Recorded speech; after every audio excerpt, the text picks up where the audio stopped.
வணக்கம். ஹாட்ரிக் அப்படின்னு தொடர்ந்து 3 வெற்றிகள் அப்படின்னாக்க ஹாட்ரிக் அப்படின்னு சொல்லுவாங்களாமே கிரிக்கெட்ல.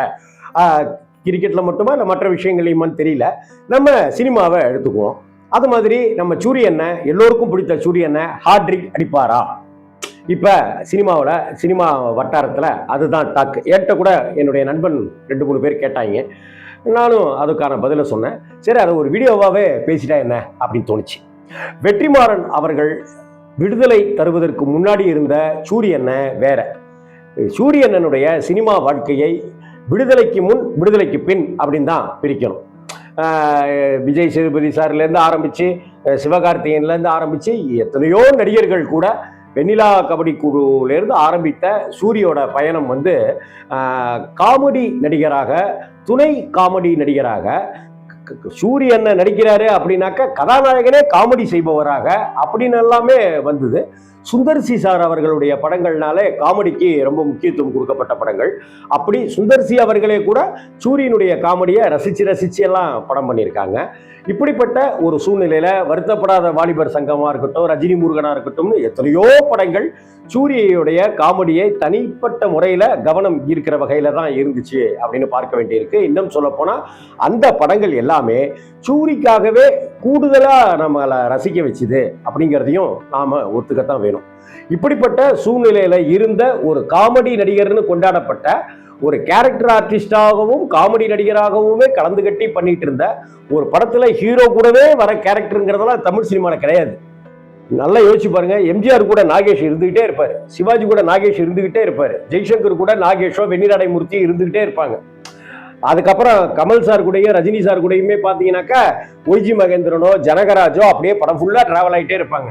ஆனால் கடந்த 10-15 வருடங்கள்ல அப்படி எந்த ஒரு காமெடி நடிகருமே அந்த அளவுக்கு தனியாக கூடவே ஹீரோ கூடவே இருக்கிற மாதிரிலாம் கிடையாது.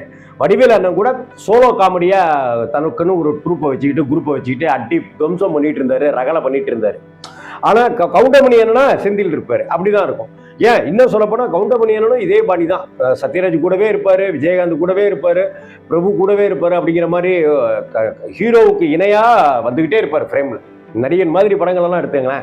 அது மாதிரி சூரியனை இன்னைக்கு இருக்கிற ஹீரோ கூட அடுத்த ஹீரோ அளவுக்கு அப்படியே வந்துகிட்டே இருந்த சூரியனை அப்படியே ரூட்டை மாத்தி யூட்டை நடிச்சு இந்த பக்கம் வாங்க அப்படின்னு சொல்லி விடுதலை படத்துல ஒரு கலகலன்னு இருக்கிற காமெடியில இருந்தெல்லாம் விலகி ஒரு அட்டகாசமான கதாபாத்திரத்தை கொடுத்து சூரியனுடைய நடிப்புல மிரள வச்சதுதான் விடுதலை திரைப்படம்.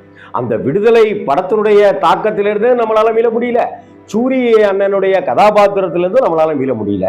அந்த வகையில விடுதலை மிகப்பெரிய தாக்கத்தை ஏற்படுத்திச்சு, மிகப்பெரிய வெற்றிகளை குவிச்சுது அந்த படம்ங்கிறது வெற்றிமாறன் சாருக்கே உண்டான தனித்துவமான ஸ்டைல். அதற்கு பிறகு அவர் கருடன் அப்படின்னு ஒரு படம் பண்றாரு. துரை செந்தில்குமாருடைய டைரக்ஷன்ல கருடன் பண்றாரு. இந்த கருடன் படத்துல உன்னி முகுந்தன் ஒரு பக்கம் முக்கியமான நடிகராகவும், சசிகுமார் சார் ஒரு பக்கம் முக்கியமான நடிகராகவும் அந்த படத்துல இருக்க, கொஞ்சம் கொஞ்சமா அந்த கதை மொத்தமும் சூரி பக்கம் சூரி அதுக்கப்புறம் துவம்சம் பண்ணுகிற அந்த விஷயங்கள் எல்லாமே அதிரிபுதிரியான விஷயங்கள் தான். அந்த விடுதலையில பார்த்த சூரி அது ஒரு விதம் அப்படின்னா, கருடன் திரைப்படத்துல நாம பார்த்த சூரி வேற ஒரு விதமா இருந்தார். அந்த கருடன்ல சூரியனுடைய கதாபாத்திரமா இருக்கட்டும், பாடி லாங்குவேஜ்னு சொல்லப்படுகிற உடல் மொழியா இருக்கட்டும், அந்த அவருக்கே உண்டான அந்த வட்டார மொழி பேசுகிற அந்த ஸ்டைலா இருக்கட்டும், எல்லாத்திலையுமே ஒரு தனித்துவமான, யாரையும் இமிட்டேட் செய்யாம நடிச்சது தான் சூரியனுடைய பிளஸ் பாயிண்ட், சூரியனோட பிளஸ் பாயிண்ட் நான் பார்க்கிறேன்.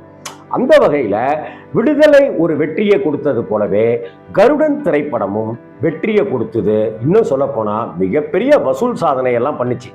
ஜனவரி மாசத்திலிருந்து வந்த படங்கள்ல நிறைய வசூல் அள்ளி குவித்த படம் அப்படிங்கிற முக்கியமான படங்கள்ல கருடன் திரைப்படத்துக்கும் ஒரு பங்கு இருக்கு. இப்ப மூணாவதா சூரி அவர்கள் ஹீரோவாக கதையின் நாயகனாக நடிக்கிற கொட்டுக்காளி வருது.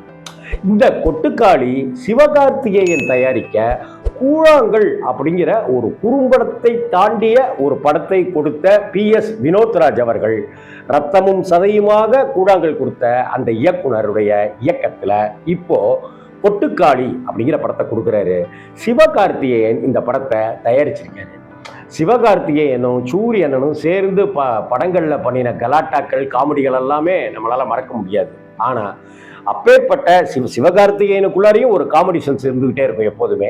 அந்த சிவகார்த்திகேயன் அவர்கள் ஒரு சீரியஸான ஒரு படத்தை தயாரிக்கிறாரு. அந்த சீரியஸான படத்துக்குள்ளார சூரிய அண்ணனை கொண்டு வந்து இணைக்கிறாரு. அந்த சூரிய அண்ணன் கொட்டுக்காளியில பாண்டியன் அப்படிங்கிற கதாபாத்திரத்தில் நடித்து அந்த படம் வருது. ஆக விடுதலை ஒரு வெற்றியை கொடுத்துச்சு சூரியனனுக்கு. ரெண்டாவதா வந்த கருடன் அப்பேற்பட்ட ஒரு வெற்றியை கொடுத்துச்சு. மூணாவதா வரப்போகிற இந்த கொட்டுக்காளியும் மிகப்பெரிய வெற்றியை கொடுத்து சூரியனனுடைய கதாநாயகன் அப்படிங்கிற அந்த கரியர்ல, கதையின் நாயகன் அப்படிங்கிற அந்த கரியர்ல ஒரு ஹாட்ரிக் சாதனையை கொடுக்கணும் அப்படின்னு சூரிய அண்ணனுடைய ரசிகர்களுடைய சார்பாக, ரிலாக்ஸ் சுத்ராம்ஜியினுடைய சார்பாக சூரிய அண்ணனை மனசார வாழ்த்துவோம். சூரியனை ஜெயிங்கண்ணே, வாழ்த்துக்கள்ண்ணே. கொட்டுக்காளி முரசு கொட்டும் வெற்றியை தரட்டும்ண்ணே. இந்த வீடியோ உங்களுக்கு பிடிச்சிருந்துச்சுன்னு வைங்களேன், லைக் பண்ணுங்கள், கமெண்ட் பண்ணுங்கள், ஷேர் பண்ணுங்கள், சப்ஸ்கிரைப் பண்ணுங்கள். வணக்கம் நண்பர்களே.